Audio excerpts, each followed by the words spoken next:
Not too long ago, the seed beneath a person's feet became, in time, the shirt on their back.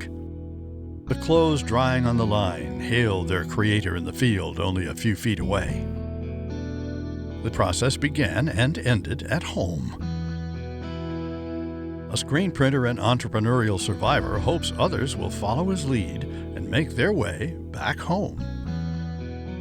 We built a high-volume contract screen printing business, working for the brands, companies like Nike, Tommy, Gap, Polo. And then in the mid-90s, this thing called NAFTA came along.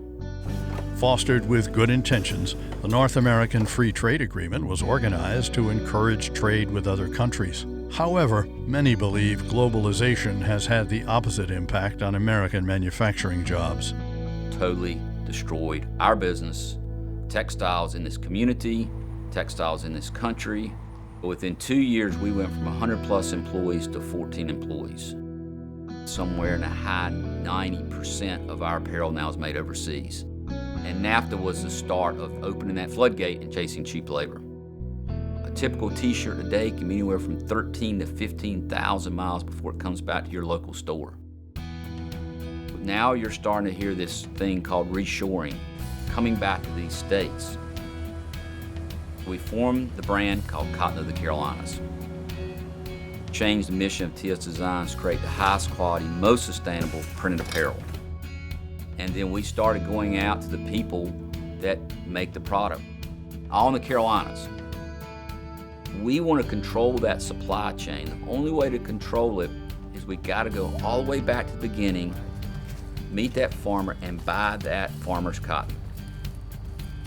Cotton loves Carolina soil and weather and has been a cash crop since the mid-1800s. But by the 1920s, a cotton-devouring beetle called the boll weevil migrated from Central America and decimated the cotton industry. By the 90s, however, cotton was on its way back. The boll weevil had been eradicated, and the popularity of the versatile crop was in high demand. Third-generation farmer Ronnie Burleson saw the need and helped to bring cotton back to the western Piedmont. The way we determine if cotton's ready to pick is if that seed will pop. Did you hear that pop? Well, this is dry cotton. It has to be dry for it to pick. Weather is not always conducive to harvest. So when you do have good weather, you work long hours on those days and try to get as much done as you can. From October through December, Ronnie, his son and brother, move from field to field by instinct and with a cadence that comes from years working the land. Forecasts of rain increase the sense of urgency. The longer the cotton sits in the field, the greater the chance weather can degrade the quality of the crop. If you need to be here taking care of your crops, you need to be here taking care of your crops. You can go on vacation later. In 2015, North Carolina was the 5th largest cotton producer in the U.S., and more than half our crop is exported to be dyed, cut, sewn, and sometimes even printed elsewhere. Before Cotton of the Carolinas, Burleson had never seen a product made from his cotton. Ronnie is now excited because he knows that the t-shirt I'm wearing today, he grew the cotton. And what globalization did, it totally destroyed all that, because what happened is the marketplace was buying either cotton or services along the supply chain based upon price or quality. So we totally fragmented. You're rebuilding and reconnecting those relationships that we lost in globalization. One crucial relationship is between the cotton farmer and ginner. Autumn roadsides sprinkled with cotton guide the way from Ronnie's farm to the Rolling Hills Gin in New London. Wes Morgan built his gin in the early 90s to meet the growing demand from Piedmont cotton farmers. The seeds have to be removed from the cotton fiber. A process folks used to do so laboriously by hand is now done by a machine that revolutionized the cotton industry. It was late 1700s, a guy by the name of Eli Whitney came up with saw blades in between some ribs and came up with the modern day cotton gin. The process hasn't really changed a lot, but what that allowed to do is where a person could only do a few pounds per day, now this machine could do hundreds of pounds per day, and now we actually do thousands of pounds per hour. When we bring the cotton in from the field, we weigh each load as it comes in. This module here is about 20,000 pounds. There's probably about 15 finished bales of cotton in here. So when we start processing, we take those covers off. In the first part of the process, the cotton is cleaned and dried. In the middle of the building, we actually have the gin itself. Before we actually remove the seed and the fiber. The seeds get blown over to another building, sent off for cattle feed or possibly cottonseed oil. And then the lint goes on to some lint cleaners, and then we take it over to our bale press, which we package in 500-pound bales. Then we will process 12, 13 hours a day, 6 days a week, from usually the beginning of October through around Christmas. We would love for all of our cotton to stay in North Carolina and become a totally made in the Carolinas type product. That's not going to happen, but if we can at least get it started. You have a lot of people that say, well, sure, I'd love to buy a shirt made in North Carolina. And so this is trying to fill that. And then whenever Mark's ready at Hill Spinning, we'll be able to ship the cotton to him so that he can make the yarn and take it on to the next process.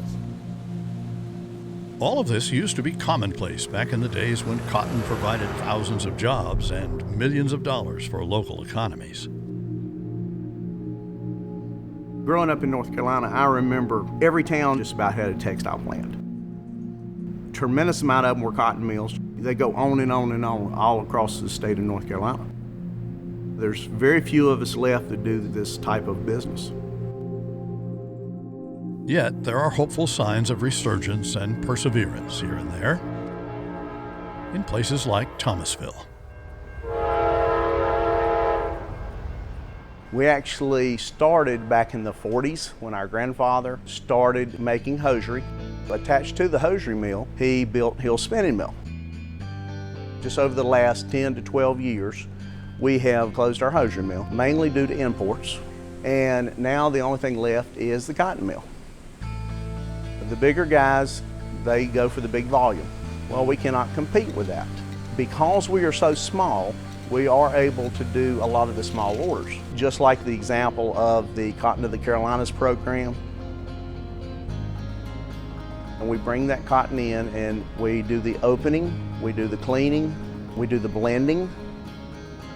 Just like making a cake, you want to make sure it's well mixed. We bring it through our cards nice and slow.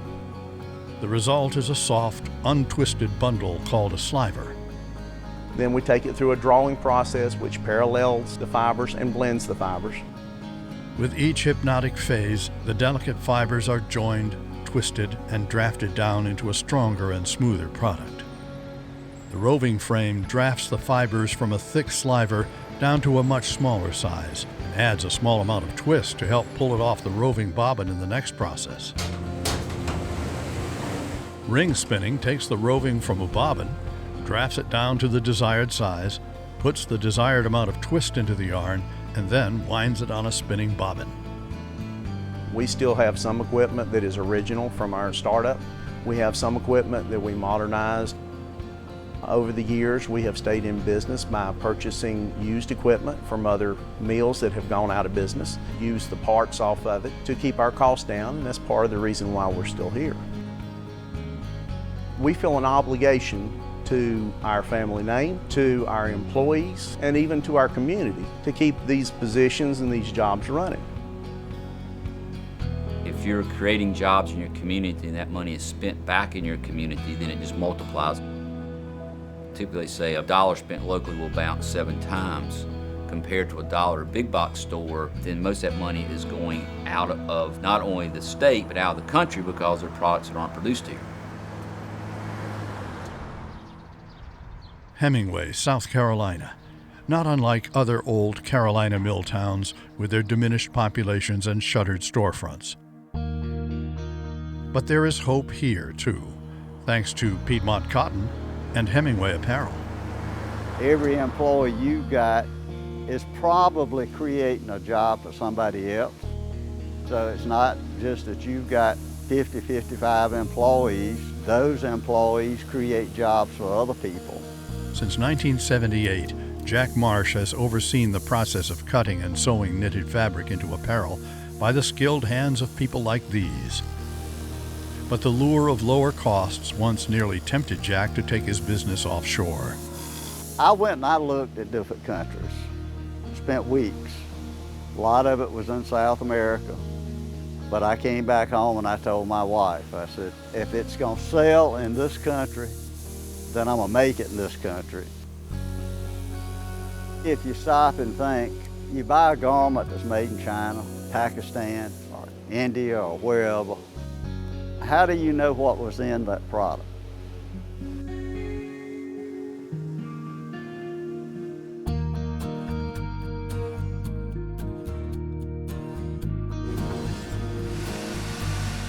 This is where we print the Cotton of Carolinas t-shirts.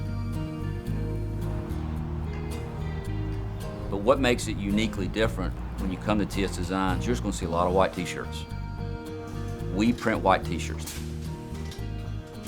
The way most t-shirts are done, where they knit the fabric, dye the fabric, cut and sew the t-shirt, and then come back and print with this plastic resin. Well, what you're feeling there is plastisol ink. Not only does it crack and it peel and it's hot in the summertime, it contains PVC, polyvinyl chloride, and phthalates, things we don't need in the environment. We developed a process called Rehance. We take a white t-shirt, we put a print on that, you end up with a print that's in the fabric, not on the fabric, doesn't crack, doesn't peel. We go about 5 miles down the road to another facility which used to manufacture and dye socks. And it's about a 4 to 6 hour process of taking that white t-shirt and creating a red t-shirt or a black t-shirt, or blue t-shirt. The process uses water-based, non-toxic inks and dyes that are environmentally friendly. People that are buying the Cotton of Carolina shirts are coming to us. They want it for an event, they want it for a business, but there was nobody out there generating just North Carolina themed graphics. And David and his partner Derek came to me and says, you know, we would like to start filling that niche.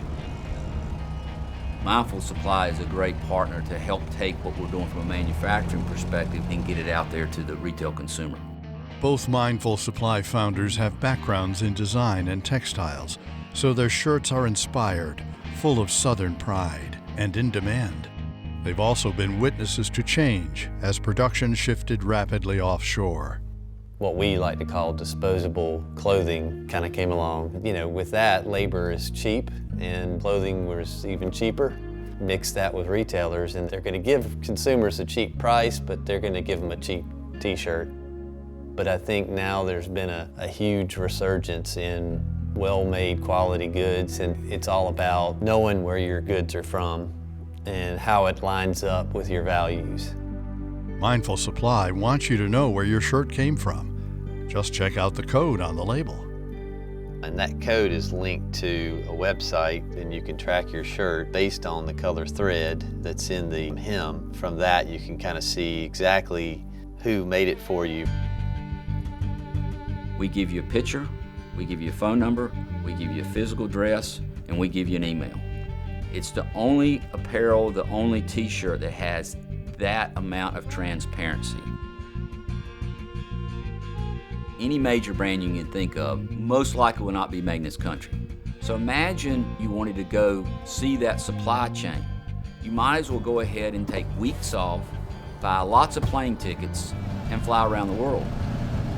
With Cotton of Carolinas, it makes for a long day, but you can, in a car, touch everybody in the supply chain in one day in 2 states.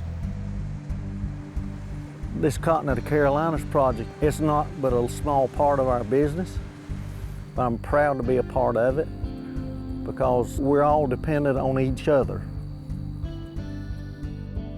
Just because you can make a t-shirt in another country and get it back here and make it cheaper doesn't necessarily make it the best idea. Textiles is alive in North Carolina. We do make a quality product and tend to stand by it. I just firmly believe I was born an American. I need to buy American. That's the same as food. People want to know what they're digesting. People now want to know what they're wearing. At the end of the day, we, the consumer, drive this ship. We're going to open up our wallet, we're going to open up our purse, and we're going to buy something. Cool, thank you. It could be a tank of gas, it could be a cup of coffee, it could be a new pair of shoes. Oh, this is perfect.